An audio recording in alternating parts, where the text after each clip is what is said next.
AG ನ್ಯೂಸ್ಗೆ ಸ್ವಾಗತ. ಕುಷ್ಟಗಿ ತಾಲೂಕಿನ ಲಿಂಗದಹಳ್ಳಿ ಗ್ರಾಮ ಪಂಚಾಯಿತಿ ಕಚೇರಿಯಲ್ಲಿ ಕೂಲಿ ಕಾರ್ಮಿಕರ ಪ್ರತಿಭಟನೆ ಮಾಡಿದ್ರು. ನಮಗೆ ನ್ಯಾಯ ಒದಗಿಸಿಕೊಡಬೇಕು ಅಂತ ಕಾರ್ಮಿಕರಿಂದ ಮನವಿ. ಅಧಿಕಾರಿಗಳ ದುರಾಡಳಿತದಿಂದ ಬೇಸತ್ತ ಕೂಲಿ ಕಾರ್ಮಿಕರು, ನಾವು ಅಧಿಕಾರಿಗಳನ್ನ ಪ್ರಶ್ನೆ ಮಾಡುವುದೇ ತಪ್ಪ. ಅಧಿಕಾರಿಗಳ ದುರಾಡಳಿತವನ್ನ ಸಮರ್ಥನೆ ಮಾಡಿಕೊಳ್ಳುವ ಕೆಲವು ವ್ಯಕ್ತಿಗಳ ಅವಾಚ್ಯ ಶಬ್ದಗಳಿಂದ ನಿಂದನೆ ಮಾಡುವುದು ಎಷ್ಟರ ಮಟ್ಟಿಗೆ ಸರಿ ಎಂದು ಕರೇಗೌಡ ಪೊಲೀಸ್ ಪಾಟೀಲ್ ಆರೋಪಿಸಿದರು. ಹಲವು ವರ್ಷಗಳಿಂದ ನೂರಾರು ಭ್ರಷ್ಟಾಚಾರ ಮಾಡಿ ಲಕ್ಷಗಟ್ಟಲೆ ಸರ್ಕಾರಕ್ಕೆ ನಷ್ಟ ಮಾಡಿದ ಪ್ರಸ್ತುತ ಇರುವ ಪಿಡಿಒ ಅಧಿಕಾರಿಗಳು ಹಾಗೂ ಈ ಹಿಂದೆ ಕಾರ್ಯನಿರ್ವಹಿಸಿದ ಜೈಗಳೇ ಇದಕ್ಕೆ ಕಾರಣ. ನಷ್ಟವಾದ ಹಣವನ್ನ ಹಿಂತಿರುಗಿ ಸರ್ಕಾರಕ್ಕೆ ಒಪ್ಪಿಸುವ ತನಕ ನಮ್ಮ ಹೋರಾಟ ನಿಲ್ಲಲ್ಲ ಎಂದು ಹಠ ಹಿಡಿದು ಕುಳಿತಿದ್ದಾರೆ ಕಾರ್ಮಿಕರು. ಜನಪ್ರತಿನಿಧಿಗಳಿಗೆ ಒಂದು ನ್ಯಾಯ, ಜನರಿಗೊಂದು ಮತ್ತೊಂದು ನ್ಯಾಯ. ಜನ ತಮ್ಮ ಸಮಸ್ಯೆಯನ್ನ ತಿಳಿಸಲು ಗ್ರಾಮ ಪಂಚಾಯತ್ ಮುಂದೆ ಪ್ರತಿಭಟನೆ ಕೈಗೊಂಡಿದ್ರು ಹಾಗೂ ನಿನ್ನೆ ದಿನ ಮಾಧ್ಯಮದಲ್ಲಿ ಸುದ್ದಿ ಪ್ರಸಾರವಾಗಿತ್ತು. ಈ ವಿಷಯ ಗೊತ್ತಿದ್ರೂ ಎಚ್ಚೆತ್ತುಕೊಳ್ಳದ ಗ್ರಾಮ ಪಂಚಾಯತ್ ಅಧಿಕಾರಿಗಳು ಆದ ಮಲ್ಲಿಕಾರ್ಜುನ್ ಮಳ್ಳಿಮಠ ಹಾಗೂ ಜೈಗಳು ಆದ ಮುರಳೀಧರ್ ಸರಿಯಾದ ಸಮಯಕ್ಕೆ ಬಾರದೆ ಇರುವುದು ಹಾಗೂ ಗ್ರಾಮ ಪಂಚಾಯತ್ ಅಧ್ಯಕ್ಷರು ಸತತವಾಗಿ 1 ಗಂಟೆ ಕಾಲ ದೂರವಾಣಿ ಸಂಪರ್ಕ ಮಾಡಿ ಕಾರ್ಯಾಲಯಕ್ಕೆ ಬನ್ನಿ, ಕಾರ್ಮಿಕರು ಪ್ರತಿಭಟನೆ ಮಾಡ್ತಾ ಇದ್ದಾರೆ ಎಂದು ಹೇಳಿದ್ರು. ಅವರ ಮಾತಿಗೆ ಬೆಲೆ ಕೊಡಲಾರದೆ ಇರುವ ಅಧಿಕಾರಿಗಳು ಜನರ ಕೆಂಗಣಿಗೆ ಗುರಿಯಾಗಿದ್ದಾರೆ. ಇನ್ನು ಕುಷ್ಟಗಿ ತಾಲೂಕಿನ ಲಿಂಗದಹಳ್ಳಿ ಗ್ರಾಮ ಪಂಚಾಯಿತಿ ಕಚೇರಿ ಮುಂದೆ ಸೋಮವಾರ ಗ್ರಾಮದ ಕೂಲಿ ಕಾರ್ಮಿಕರು ಮಹಾತ್ಮ ಗಾಂಧೀಜಿ ರಾಷ್ಟ್ರೀಯ ಉದ್ಯೋಗ ಖಾತ್ರಿ ಯೋಜನೆ ಕಾರ್ಮಿಕರ ಕಾಮಗಾರಿಯ ಗೊಂದಲ, 15ನೇ ಹಣಕಾಸು ಯೋಜನೆ ಅಡಿಯಲ್ಲಿ ಹಣ ದುರುಪಯೋಗ, ಹಲವು ಕಾಮಗಾರಿಯಲ್ಲಿ ಬೋಗಸ್ ಬಿಲ್, ಕಾರ್ಯಾಲಯದಲ್ಲಿ ಜನರ ಕೆಲಸವಾಗಬೇಕಾದ್ರೆ ಕಮಿಷನ್ ದಂಧೆ ನಡೀತಾ ಇದೆ. ಮನೆ ಜಿಪಿಎಸ್ ಮಾಡಬೇಕಾದ್ರೂ ಫಲಾನುಭವಿಗಳಿಂದ ಹಣ ವಸೂಲಿ. ಈ ವಸೂಲಿ ಮಾಡ್ತಾ ಇರುವ ಪಿಡಿಒಗಳಾದ ಮಲ್ಲಿಕಾರ್ಜುನ್ ಮಳ್ಳಿಮಠ್ ಹಾಗೂ ಕಂಪ್ಯೂಟರ್ ಆಪರೇಟರ್ಗಳು ಆದ ಕನಕರಾಯ್ ಇವರನ್ನ ಅಮಾನತು ಮಾಡಬೇಕು, ಇಲ್ಲದಿದ್ರೆ ಉಗ್ರ ಹೋರಾಟ ಮಾಡಬೇಕಾಗಿದೆ ಅಂತ ಕಾರ್ಮಿಕರು ಹಾಗೂ ಯುವಕರಾದ ನಾಗರಾಜ್ ನಾಯಕ, ಸಿದ್ದರಾಮ್, ಪೊಲೀಸ್ ಪಾಟೀಲ್, ಪರಶುರಾಮ್ ಬೇರ್ಗಿ ಆಪಾದಿಸಿದ್ರು. ಗ್ರಾಮ ಪಂಚಾಯತಿಯಿಂದ ಜನ ಸೇರಿರುವುದು ಕಾರಣವೇನೆಂದರೆ ಇವತ್ತು ಸಾವಿರಾರು ಜನ ಕೆರೆ ಕೆಲಸಕ್ಕಾಗಿ ಬಂದು ಕುಂತರೂ ಸಹ ಯಾವ ಅಧಿಕಾರಿಗಳು 4 ದಿನ ಆದ್ರೂ ಇವತ್ತು ಮಾರಿಗೂಡನ್ನು ತೋರಿಸಿಲ್ಲ. 4 ದಿನದ ಇವತ್ತು PDO ಸರ್ನು ಬಂದಿಲ್ಲ, ಅದ್ರ ಜೊತೆಗೆ ಜೈ ಸರ್ನು ಬಂದಿಲ್ಲ, ನಮ್ಮ ಪಂಚಾಯತಿ ಮೆಂಬರ್ ಸಹ ಕೂಡ ಅಲ್ಲಿ ನಮ್ಮ ಮಕ್ಕ ಕೂಡ ಕಂಡಿಲ್ಲ. ಏನ್ರಿ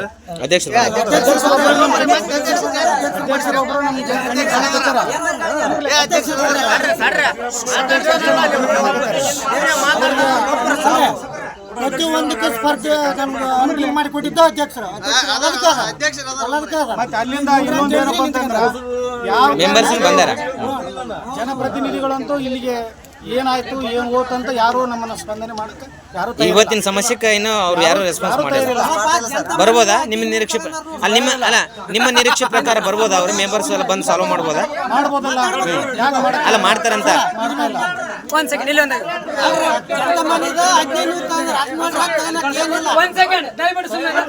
ಈ ಪಂಚಾಯತಿ ಒಳಗ ಇದು ಗ್ರಾಮ ಸಭೆ ಕಡೆಯಿಂದ ಮನೆ ಆಯ್ಕೆ ಮಾಡ್ತಾರ. 1000 ಅನ್ನಂಗಿಲ್ಲ, 2000 ಅನ್ನಂಗಿಲ್ಲ, 3000 ಅನ್ನಂಗಿಲ್ಲ. ರೊಕ್ಕ ಕೊಟ್ರ ಅಪ್ರೂವಲ್ ಹಾಕವು, ಇಲ್ಲಾಂದ್ರೆ ಇಲ್ಲ. ನಂದ ಈಗ ಉದಾಹರಣೆ ಹೇಳ್ಬೇಕಾದ್ರೆ 2021-22 ಸಾಲಿನ ಮನೆ ಹಾಕ್ಯಾರ, GPS ಆಗೈತಿ, ಎಲ್ಲ ಆಗೈತಿ. ಆದ್ರೆ ಬಿಲ್ ಮಾಡವಲ್ರ, ರೊಕ್ಕ ಕೊಡ್ಲಾರ್ದಕ್ಕೆ ನಾನು GPS ಬಂದ ಒಮ್ಮೆ 500,000 ಕೇಳ್ತಾರ. ಕಾರ್ಮಿಕರ ಕೆಲಸ ಸ್ಟಾರ್ಟ್ ಆಗ್ಬೇಕಾದ್ರೆ ಇದೇ ಸಮಯದಲ್ಲಿ ಈ ಒಂದು ತೊಂದರೆ ಜಾಸ್ತಿ ಆಗ್ತದೆ. ಇದರಿಂದಾಗಿ ಇವರು ಸಂಬಂಧಪಟ್ಟ ಪಂಚಾಯತಿ ಗ್ರಾಮ ಅಧಿಕಾರಿಗಳಾಯ್ತು, ಆಪರೇಟರ್ ಆಯ್ತು, ಇಲ್ಲಿದ್ದ ಕಾರ್ಯದರ್ಶಿ ಆಯ್ತು, ಎಲ್ಲರೂ ಸಂಬಂಧಪಟ್ಟಂತೆ ಬೆಳಗ್ಗೆ 6 ಗಂಟೆಯಿಂದ ಇಲ್ಲಿ ಪಂಚಾಯತಿ ಮುಂದೆ ಬಂದು ಎಲ್ಲ ಸಮಸ್ಯೆಯನ್ನು ಹೇಳ್ಕೊಂಡ್ರೆ ಯಾವುದೇ ಅಧಿಕಾರಿಗಳು 10 ಗಂಟೆ ಹಾಕಿ ಬಂದ್ರೂ ಅಧಿಕಾರಿಗಳು ಬಂದರೂ ಕೂಡ ಕೆಲಸದ ಕಾರ್ಯದಲ್ಲಿ ಹೋಗಿದ್ದಾರೆ. ಬಟ್ ಸಮಸ್ಯೆ ಆಗಿರೋದು ನಿನ್ನೆನೇ ಆಗಿದೆ. ಈ ಸಮಸ್ಯೆ ಆಗಿರೋದಕ್ಕೆ ನಿನ್ನೆ ಆಲ್ರೆಡಿ ಅವರಿಗೆ ಮೆಸೇಜ್ ಹೋಗಿರ್ತಂಥದ್ದಂತ ನೋಟಿಫಿಕೇಶನ್ ಹೋಗಿರ್ತದೆ. ಬಟ್ ಅವ್ರು ಆದರೂ ಈ ಬೆಳಗ್ಗೆನೇ ಬರಬೇಕಿತ್ತು. ಈ ಸಮಸ್ಯೆಯನ್ನು ನಿವಾರಿಸಲು ಯಾವುದೇ ಅಧಿಕಾರಿಗಳು ಬರಲಿಲ್ಲ. ಬೆಳಗ್ಗೆಯಿಂದ ಫೋನ್ ಮಾಡಿದ್ರು ಫೋನ್ ರೆಸ್ಪಾನ್ಸ್ ಮಾಡ್ತಾ ಇಲ್ಲ. ಅವರು ಸಂಬಂಧಪಟ್ಟ ಫೋನ್ ಮುಖಾಂತರ ಮಾತಾಡಿದ್ರೆ ಗ್ರಾಮ ಪಂಚಾಯತಿ ಇರುವುದೇನಕ್ಕೆ? ಗ್ರಾಮದ ಸಮಸ್ಯೆಯನ್ನು ನಿವಾರಿಸೋಕ್ಕೋಸ್ಕರ ಗ್ರಾಮದ ಸಮಸ್ಯೆಯನ್ನು ಯಾವ ರೀತಿ ನಿವಾರಿಸ್ತಾ ಇಲ್ಲ ಇವರು. ತಮ್ಮ ಒಂದು ವೈಯಕ್ತಿಕ ಸಂಬಂಧಪಟ್ಟ ಯೂತ್ ಇದ್ದಾವೆ, ಅವ್ರವ್ರ ಜನಗೋಸ್ಕರ ತಮ್ಮ ಯೂಸ್ ಮಾಡ್ಕೊಳ್ತಾ ಇದ್ದಾರೆ. ಜನರಿಗೋಸ್ಕರ ಯಾವುದೇ ರೀತಿ ಯಾವುದೇ ಉಪಯೋಗ ಮಾಡಿಕೊಡಲ್ಲ. ತಮ್ಮ ಬೇಕಾಗಿರುವಂತ ವ್ಯಕ್ತಿಗಳಿಗೆ ಮಾತ್ರ ಕೆಲಸ. ಈಗ 6-7 ವರ್ಷ ಆಯ್ತು ಹಿಂದೂ ಗುಂಡಿ ನಮ್ಮ ಸಸಿದ ಹಾಕಿ ನನ್ನ ಮಗಳದ ಹಾಕಿ ಏನು ಇವತ್ತಿಗೆ ಬಿಲ್ಲೂ ಇಲ್ಲ. ಆಗ ಬರ್ತೈತೆ ಅನ್ಕಂತಾನೆ ಹೋಗ್ತಾರೆ. ನಂದು ಹಾಕಿದ್ದೆ ಟೈಮ್ನಾಗ ನಂದು ಬಿಲ್ ಕೊಟ್ಟಾರ, ನಾನು ಮಾತಾಡ್ತು, ನಂದು ಕೊಟ್ಟಿಲ್ಲ ಅಂತ ನಾನು ಅನ್ನಂಗಿಲ್ಲ. ನಮ್ಮ ಸ್ವಚ್ಛದೂ ಬಂದಿಲ್ಲ, ನನ್ನ ಮಗಳಿಗೂ ಬಂದಿಲ್ಲ. ಏನ್ರಿ ಇದು ಹೆಂಗಂಗೆ ಮಾಡಿನಪ್ಪ ಅಂದ್ರೆ ನಾವು ಏನು ಮಾಡಬೇಕು? ಈಗ ಹೊಸ ಅಧ್ಯಕ್ಷರು ಬಂದಾರ, ನಾನು ಮಾಡಿಸ್ತಪ್ಪ ಅಂತ ಹೇಳ್ತಾರ ಮತ್ತೆ ಅವ್ರದ್ದು ಚೈನ್ ಆದ್ಕೊಂಡು ಮತ್ತೆ ಅವರು ಬಿಟ್ಟು ಬಿಡ್ತಾರ. ಈಗ 3-4 ಅಧ್ಯಕ್ಷರು ಹೋಗ್ಯಾರ. ಈಗ ಅದಕ್ಕೆ ಹಿಂಗು ಗುಂಡಿಗೆ ಇವತ್ತಿಗೆ ಇಲ್ಲ. ನಮ್ಮ ಒಳಗೆ ಒಂದು ಸುಮಾರು ಒಂದು 300-400 ಮನೆ ಅದಾವ. ಆ ಮನೆ ಒಳಗೆ ಒಟ್ಟ ಕುಡಿಯೋಕೆ ನೀರಿಲ್ಲ.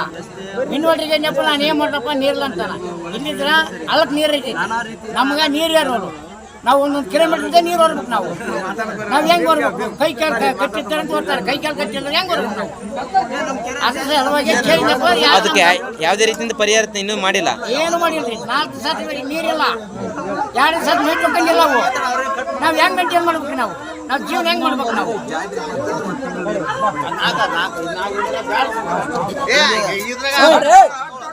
ಮತ್ತೊಂದು ಸಮಸ್ಯೆ ಏನಪ್ಪ ಅಂದ್ರ ಪಂಚಾಯತಿ ಒಳಗ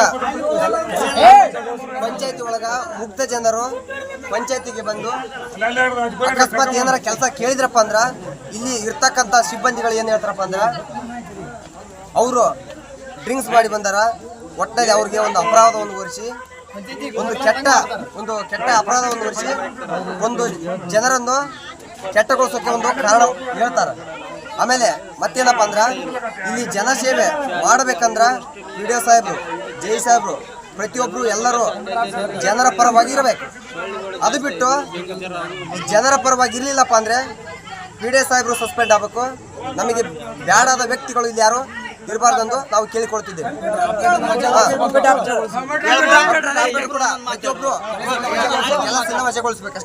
ಗ್ರಾಮದ 100 ಕಾರ್ಮಿಕರು, ಮಹಿಳಾ ಕೂಲಿ ಕಾರ್ಮಿಕರು ಪಂಚಾಯಿತಿ ಕಚೇರಿ ಮುಂದೆ ಗ್ರಾಮ ಪಂಚಾಯಿತಿ ಅಭಿವೃದ್ಧಿ ಅಧಿಕಾರಿ ಹಾಗೂ ಜೈ ಅವರ ವಿರುದ್ಧ ಘೋಷಣೆ ಕೂಗಿ ಗಮನ ಸೆಳೆದಿದ್ದಾರೆ. ಕೊನೆಗೆ ಅಧಿಕಾರಿಗಳು ಜನರ ಕೆಲವು ಪ್ರಶ್ನೆಗಳಿಗೆ ಉತ್ತರ ನೀಡದೆ ಮೌನಕ್ಕೆ ಶರಣಾದರು. ಇನ್ನು ಪ್ರತಿಭಟನೆಯಲ್ಲಿ ಹನುಮೇಶ್ ಗರ್ಜಿನಾಳ್, ಮಾರುತಿ ಬೇರ್ಗೆ, ರಮೇಶ್ ವಡ್ಡರ್ಕಲ್, ಕರೇಗೌಡ ಪೊಲೀಸ್ ಪಾಟೀಲ್, ಬಸವರಾಜ್ ವಡ್ಡರ್ಕಲ್, ಬಸವರಾಜ್ ಡೊಳ್ಳಿನ, ವೀರೇಶ್ ಕಲ್ಲಿಗುಡಿ ಹಾಗೂ ಬಸವರಾಜ್ ಮೂಲಿಮನಿ ಮತ್ತು ಅಮರಗುಂಡಪ್ಪ ಹೊಸ್ಮನಿ, ಶರಣಪ್ಪ ಬೆಂಕಿ ಮತ್ತಿತರರು ಉಪಸ್ಥಿತರಿದ್ದರು.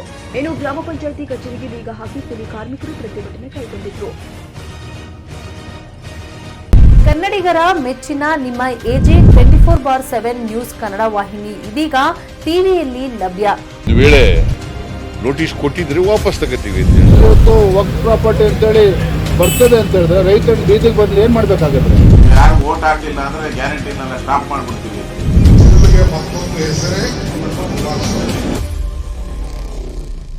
ಕರ್ನಾಟಕ ಮತ್ತು ದೇಶ ವಿದೇಶ 360 ಡಿಗ್ರಿ ಸುದ್ದಿ ಹಾಗೂ ಉತ್ತರ ಕರ್ನಾಟಕ, ಬೆಳಗಾವಿ, ಬಾಗಲಕೋಟೆ, ಧಾರವಾಡ, ಹಾವೇರಿ, ಗದಗ, ಬಿಜಾಪುರ ಜಿಲ್ಲೆಯ ಕ್ಷಣ ಕ್ಷಣದ ವಿವರವನ್ನ ಪಡೆಯುವುದಕ್ಕೆ ಎಜೆ 24/7 ನ್ಯೂಸ್ ಕನ್ನಡ ವಾಹಿನಿಯನ್ನ ಲೈಕ್ ಮಾಡಿ, ವಿಡಿಯೋಗಳನ್ನ ಶೇರ್ ಮಾಡಿ, ಕಮೆಂಟ್ ಮಾಡುವ ಮೂಲಕ ನಮ್ಮ ವಾಹಿನಿಗೆ ಸಹಕಾರ ನೀಡಿ ಮತ್ತು ಚಾನೆಲ್ ಅನ್ನ ಸಬ್ಸ್ಕ್ರೈಬ್ ಮಾಡಿ. ಧನ್ಯವಾದಗಳು.